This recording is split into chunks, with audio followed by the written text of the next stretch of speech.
The pillage. Dylan adjusted his sleighing hat and tightened his utility belt, wicked thoughts running through his head. A variety of knives glittering in the moonlight. He knew the meme lords would never expect what he had planned for Thanksgiving, and this simple thought was enough to activate his uncontrollable lust for blood and gore. Dylan could smell blood in the air. The time was right to satisfy his most basic of urges, and he wasn't going to pass up the opportunity. He tugged on his face-kicking boots, dropped some mescaline into each eye, and screamed a feral, yearning cry into the cold night. In the distance, the meme lords shuddered, though at the time they knew not know why. As the snow began to fall, Bowler trekked out into the night. He and Dylan had been planning this evening's festivities for some time, and the glee was apparent on his face. An otherworldly silence hushed the land, nothing but the sound of heavy breathing and the crunching of ice and snow underfoot. They met up behind their usual bush for a pre-slaying masturbation session. Dylan, having already prepared the rabbit blood they would use to bring each other to the edge of ecstasy before moving on. In tandem, and almost as if rehearsed, they both drew their sharpest blades. They'd saved the dull ones for later. As the moon rose higher into the night sky, crimson splashes adorned their meeting bush, followed soon by moans of pleasure. Having calmed the fires burning within, Dylan and Bowler set out together, as they always did on nights like this. Their blood still dripped from each other's knives as they moved stealthily through the night. The closer they got to their destination, the more obvious it became that Dylan was in a particularly nasty mood, the perfect mood for what they had planned. Bowler could hardly contain himself, skipping like an innocent child through the snow.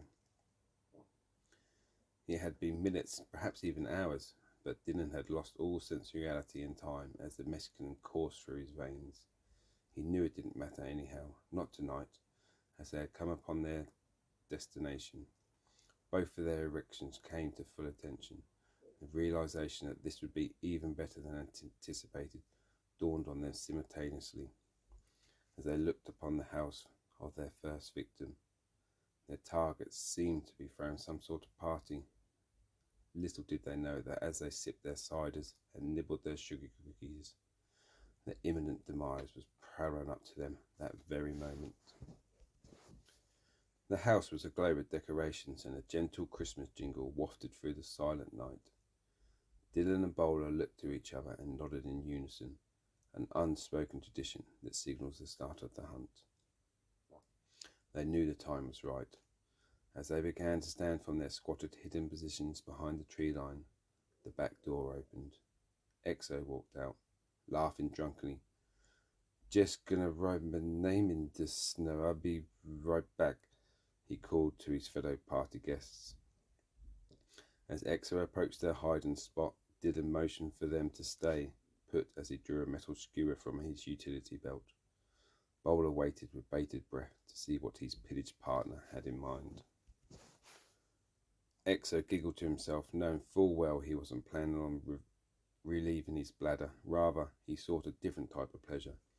With every step he took towards the tree line, his beer can cock became more engorged. Dylan smiled wickedly as Exo rubbed the front of his lederhosen, the anticipation causing his already stiff member to rage. Exo looked back to the party one last time to make sure he wasn't being followed, before pulling the straps off his shoulders and letting the German pants fall to the snow-covered ground. Like always, Exo was going commando, and as such was immediately able to begin his furious beat-off session. The closer Exo came to the peak of his orgasm, the more taut Dylan's muscles became. He was ready to pounce, but also had the patience of a hunting cat. Bowler shifted his weight, resulting in the crunch of snow and the cracking of a branch, which caused Exo to stiffen and pause. He barely had the chance to squeeze out, "Hello," before Dylan shot out from his concealment, one hand going into Exo's mouth, while the other drove the skewer deep into Exo's urethra. Dylan leaned forward and whispered into him, yes, you like that, don't you, bitch? Before licking him from shoulder to earlobe. Exo eyes bulged out of his head from the pain and surprise, a muffled scream meeting Dylan's thick, manly hand. He couldn't explain it, but he found himself coming despite the skewer. Each pulse of his prized possession throbbed with a new intensity of pain. Bowler didn't miss the opportunity and immediately went into action, swinging round behind Exo as he drew his favourite rusty hacksaw. This wasn't their first time after all. They had very different needs. Dylan takes a step back to admire his handiwork as Bowler replaces his hand with one of the ball gags they brought. Tears running down Exo's face as reality set in and the ecstasy faded, leaving only a burning pain in his rapidly deflating member, fear in his heart. Dylan looked from Exo back to the house. An idea was forming in his twisted mind. As Bowler unvelcroed his black cargo pants, Dylan began walking towards a picturesque log cabin. White smoke drifting lazily from the brick chimney into the winter sky. It's the most wonderful time of the year, Dylan breathed to himself as he skirted the back porch, making sure to stay quiet and avoid the light. Once he reached the window, he was ever so slowly peeked inside. Much to his delight, the house was packed with nearly every victim he and Bowler had been planning to ravage, except one. Where the fuck is that beautiful slut, Goldie? He wondered angrily to himself, his brow furrowing. He didn't need to wait long before she walked out of the kitchen, a tray of baked goods in her hand and a glorious smile on her youthful face. Dylan couldn't help but tug his pants as they became filled with his turgid appendage yet again. Perfect, he purred out loud. Bowler, having freed his swollen dick from its prison, wasted no time. He kicked Exo in the back of his knees, as he had done to countless others, causing Exo to drop. Another moan of pain coming from behind the gag, and again, to his surprise, Exo's erection returned with full force. The skewer digging deep into him as Bowler spread his arse cheeks. He grabbed a handful of snow and rubbed it around Exo's anus.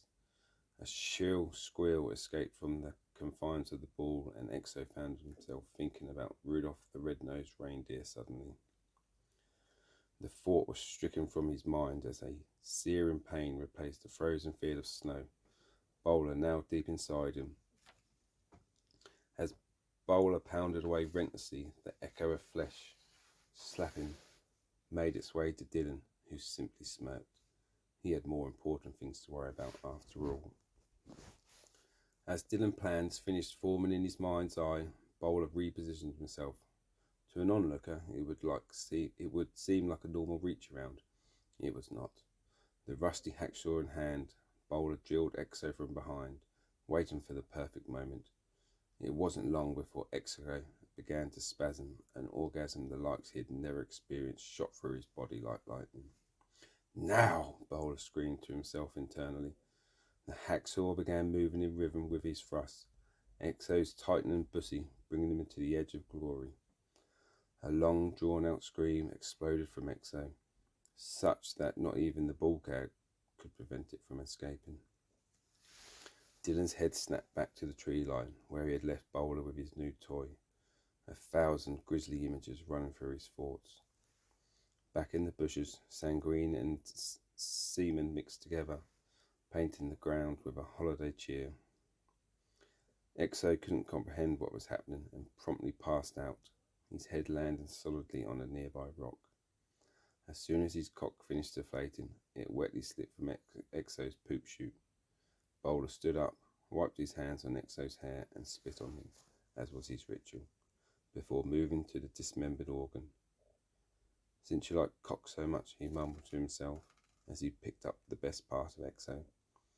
He then removed the gag and proceeded to ram Exo's penis into his own mouth, the skewer forcing it together like a macabre shish kebab. With Exo having been taken care of, Bowler crossed the tree line to look with Dylan, who was still peeping through the window. "So," he said, clearly out of breath, "what's the plan, boss? Molotov? Dylan whispered as he motioned back to where Exo lay bleeding out. Bowler nodded in approval and began rummaging through his comically large fanny pack before pulling out a small glass vial with a thin cloth wadding stuffed into the opening. A moment later, a cheap Bic lighter followed. Dylan rubbed his hands together greedily as he envisioned the rest of the night. Bowler was just about to start another forest fire. Bowler giggled with childish glee as the flame caught the tattered fabric, stopping the bottle. He cocked back his arm and threw it into the tree line, aiming for where he had left Exo for dead. The shattering glass echoed through the night. "Fire!" Dylan shouted at the window, his voice disguised as Exo's before quickly ducking back down to avoid being seen.